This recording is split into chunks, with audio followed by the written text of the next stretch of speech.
ang bagong abilidad nitong si Luffy na ginamit niya para makatakas sa kwarto ng fake Sun God. Kasama na dito ang pagtutulong-tulong ng mga Straw Hat Crew para sa kanilang komprontasyon sa Sun God na ito. And finally, ang paglapag ng kanilang mga paa sa Land of Elbaf. Welcome to Anime Updates PH guys! Sa video na ito ay tatalakay natin ang full chapter review para sa One Piece Chapter 1129.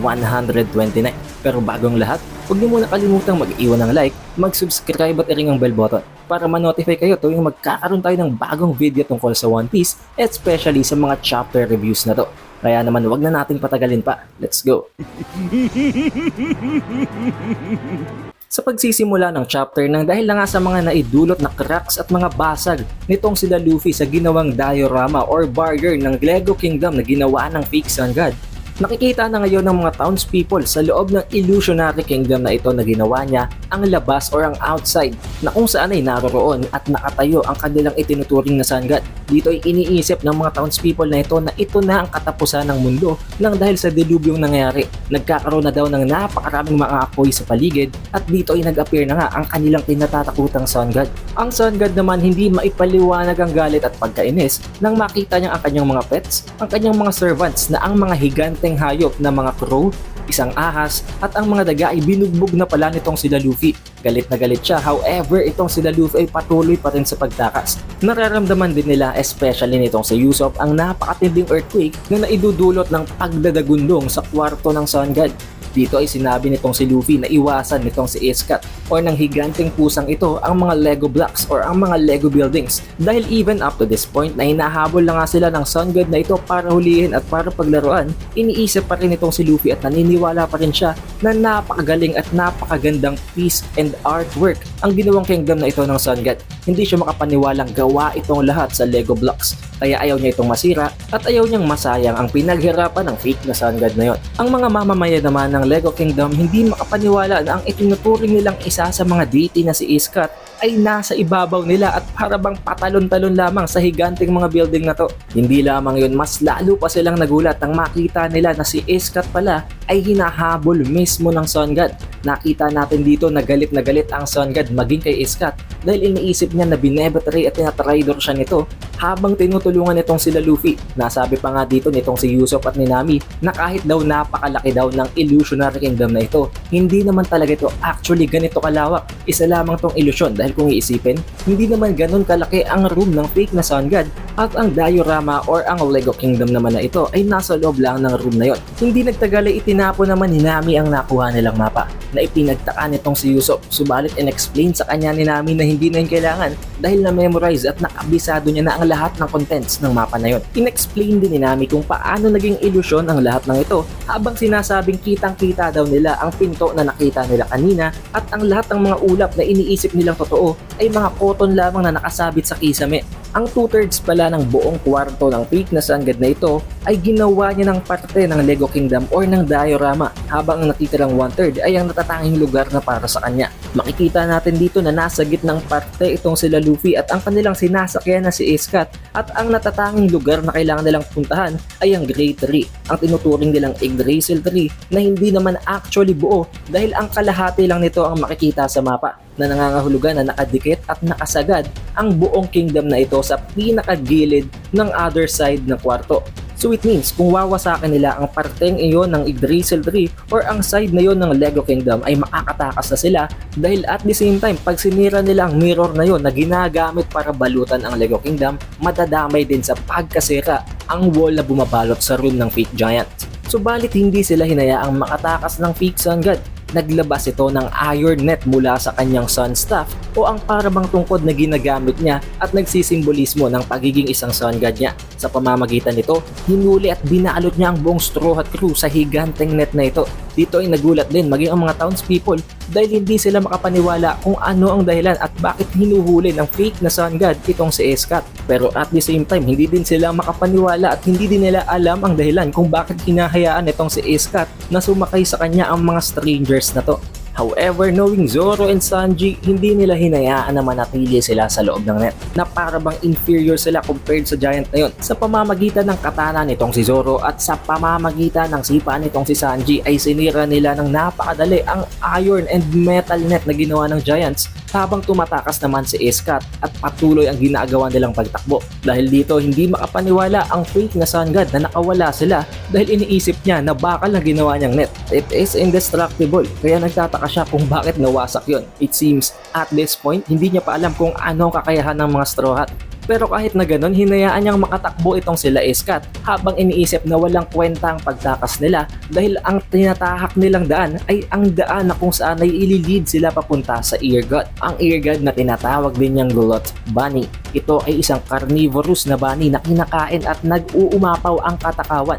Kakainin nito ang kahit na ano at kahit na sino na nagpapakita lamang ng dahilan kung bakit napakakalmado at napaka-confident ng fake Sun God na hindi makakatakas itong sila Luffy.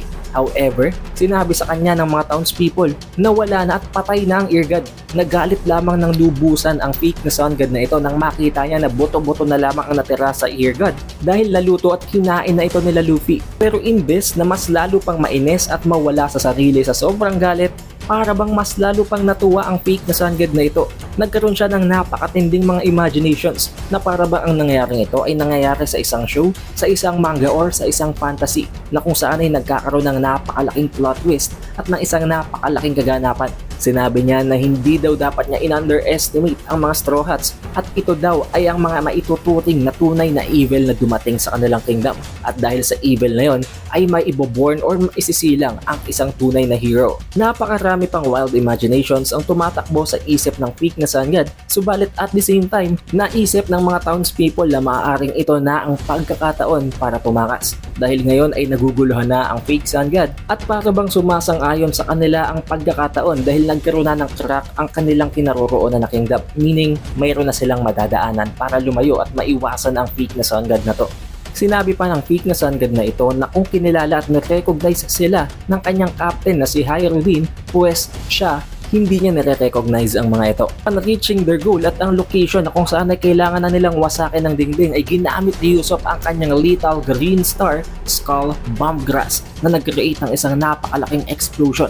However, ang nabasag lang nito ay ang mirror at hindi nito nagawang wasakin ang wall na nagbabalot sa room nitong si Rude. Nang dahil dito, tiningnan lang sila at pinagtawanan ng fake na Sun God. Wala itong ginawa at pinabayaan sila nitong mag-struggle habang sinasabing walang kwenta ang kanilang paghihirap at ang kanilang efforts para tumakas. Nang dahil sa hindi nga effective ang ginawang mga atake nitong si Usopp, sinabi nitong si Luffy na kakailanganin nila ang tulong ng konting Gear Fort. Habang nagtatransform ang kanyang kanang kamay sa kanyang Gear Fort form at nananatili pa ring normal ang kanyang katawan na nangangahulugan na dahil sa tulong ng kanyang Gear 5 na ang Sun God Nika form ay nagagawa niya na ngayong posible na mag-transform sa kanyang gear number forms kahit hindi pa niya ginagawang ganong form ang kanyang buong katawan. Meaning, pwede din niyang gawing gear 4 form ang kanyang paa, ang kanyang kaliwang kamay o kahit na anong parte ng kanyang katawan nang hindi nagtatransform sa form na yon ng buong katawan. Habang ang fake na Sun God naman pinagtatawanan pa rin sila habang tinatawag ang kanilang pangalan na Luffy Taso, Zoro Taso, Nami Taso, San Taso, Yuso Taso at Cho Taso na para bang kilalang kilala sila nito. Nang dahil dito nagtaka pa itong si Nami kung bakit alam ng fake na Sun God ang kanilang mga pangalan. Sa sobrang galit din itong si Nami ay gustong gusto niya nang makagante sa fake na Sun God na ito. However, considering na isa nga ito sa mga Giants, ayaw naman nila itong saktan dahil baka magalit sa kanila ang mga Giants na allied na nila. Nang dahil dito nagkaroon ng isang evil plan itong si Nami habang tinatanong si Usopp kung magkakaroon daw ba ng isang natural disaster, masisisi daw ba sila dito. Na sinagot naman ni Usopp na kung isang natural disaster tulad ng isang baha, ng lindol or ng volcanic eruption, walang dapat sisihin sa pangyayaring yun. Knowing what Nami's abilities are, kayang-kaya niyang i-pull off ang isa sa mga bagay na yon habang ginagantihan ang fake Sun God nang hindi nahalata. Dito ay makikita din natin itong si Sanji na umiiyak at galit na galit habang nagpapakita ng isang napaka-weird na muka at sinasabing hindi din daw niya mapapatawad ang fake na Sun God na ito dahil binihisan daw nito si Nami at nakita nito ang kanyang katawan. Dinagdag pa nitong si Sanji na pupulbusin niya ang fake na Sun God na ito gamit ang kanyang mga sipa. Subalit pinigilan siya ni Nami dahil hindi nga nila pwedeng gawin yon.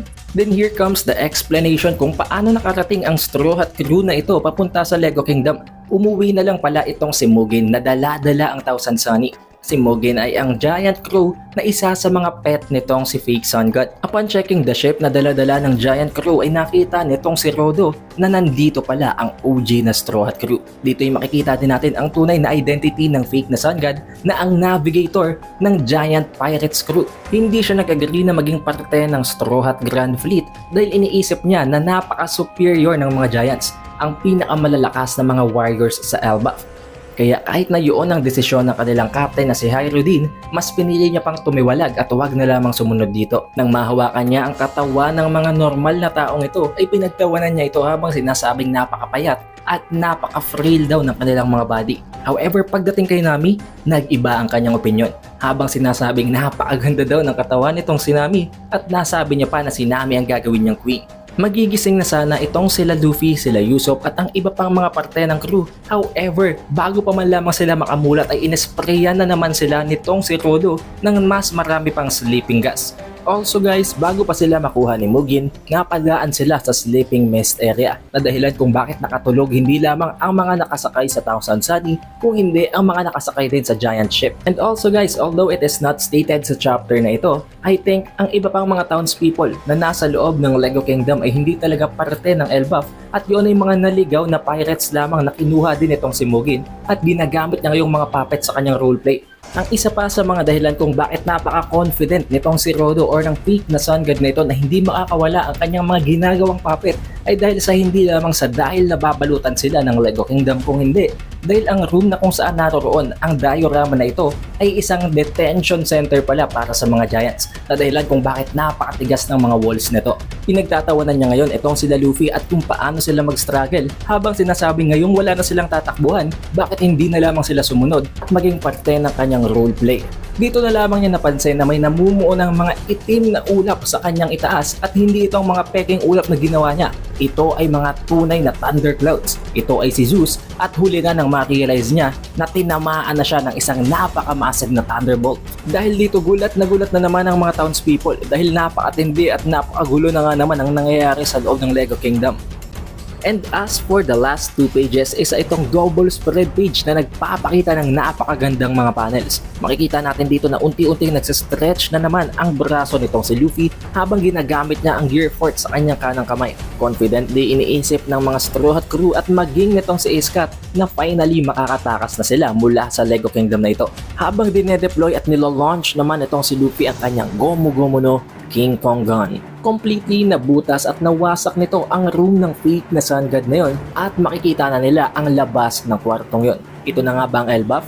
We don't know yet dahil hindi pa ito nako-confirm, pero makikita natin dito ang napaka-amazed at napaka-excited na mukha ni Luffy. At dito nagtatapos ang chapter 1129.